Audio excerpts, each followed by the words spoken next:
আসসালামু আলাইকুম এভরিওয়ান, সবাই কেমন আছেন? আলহামদুলিল্লাহ আমি ভালো আছি। আশা করি আপনারা সবাই ভালো আছেন। আজকের আবহাওয়াটা খুবই ভালো, বাইরে প্রচুর রোদ উঠছে এবং প্রচুর গরম। দেখতেছিলাম তাপমাত্রা 32 ডিগ্রি সেলসিয়াস, অনেক রোদ্দুর। ওর আব্বু সকালবেলা বাজারে গেছে, বাজার থেকে একটা মুরগি আনছে, ড্রেসিং করে আনছে, আমি কেটে শুধু টুকরো করে রাখছি। এরপরে আমি রান্নার জন্য সবজি কাটতে চলে গেলাম। সবজি কাটতে কাটতে আপনাদের সাথে কিছু কথা শেয়ার করি। আসলে এই পৃথিবীতে আল্লাহ ছাড়া কেউ আপন না, কেউ আপন না, শুধুমাত্র একমাত্র আল্লাহই আপনার আপন। এই হাদিসে কোরআনে যে কথাগুলো বলে, আমি দেখছি জীবনের সাথে সব কথাগুলোর একদম প্রত্যেকটা কথা অক্ষরে অক্ষরে মিলে যায়। যে হাদিসে কোরআনে আছে যে আল্লাহ ছাড়া পৃথিবীতে কেউ আপন না।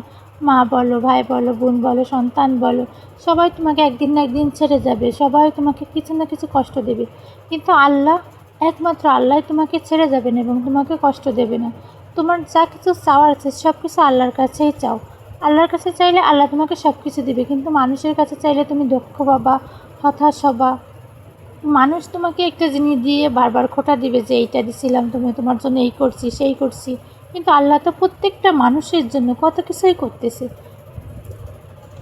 তারপরও মানুষ আল্লাহর প্রতি কৃতজ্ঞতা স্বীকার করে না। নেই এই অসুবিধা সেই অসুবিধা, মানুষের যা আছে তাই নিয়ে যদি মানুষ সন্তুষ্ট থাকে, তবে কিন্তু কারোর সাথেই কারো কোনো সমস্যা দেখা দেয় না।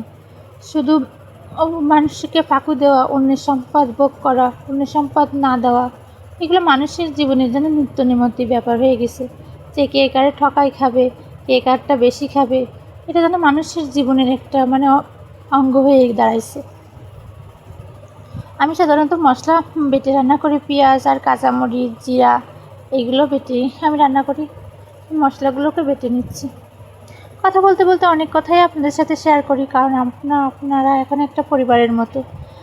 আপনাদের কাছে কিছু কথা শেয়ার করলে মনটাও হালকা হয়, আর আপনারাও একটা সমাধান দিতে পারেন যে এই সমস্যা হচ্ছে, কী করব। মশলা বাটা হয়ে গেছে, এখন আমি মশলাটাকে তেল, পেঁয়াজ, লবণ, হলুদ সব কিছু একসাথে দিয়ে তারপরে মশলাটাকে কষিয়ে নিচ্ছি।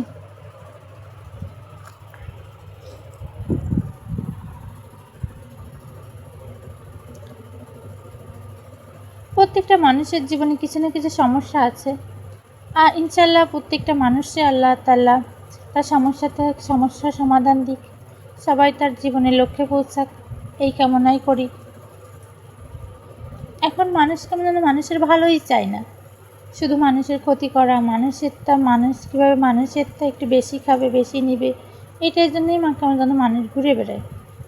প্রত্যেকটা আশেপাশের মানুষকে দেখে আমি অবাক হয়ে যাই যে মানুষ কীভাবে এটা করতে পারে।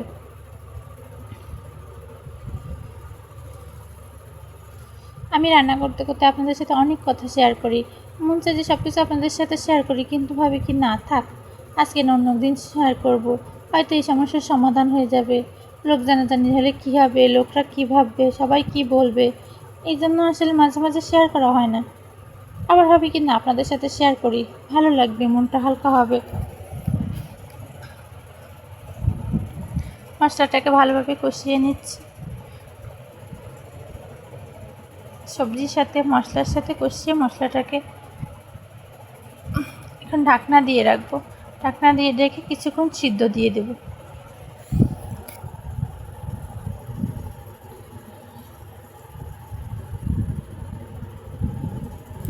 সিদ্ধ হয়ে গেছে, এবার ঝোলের পানি দিয়ে দিচ্ছি।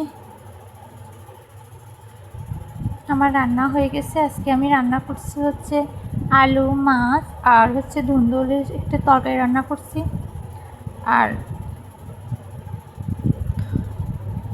ছোটো যে বাচ্চা ইলিশ আসে ওইটা দিয়ে সরিষা ইলিশ করছি। আমি আগে কখনো সরিষা ইলিশ ভাপা করিনি, এই প্রথম সরিষা ইলিশটাকে ভাপা করলাম।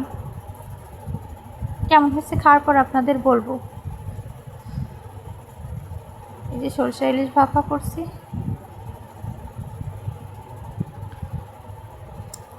আর নারকেল দিয়ে শাপলা পাতা রান্না করছি, ভাজি করছি। এই যে আজকের ভিডিওটা এই পর্যন্তই। আল্লাহ হাফিজ।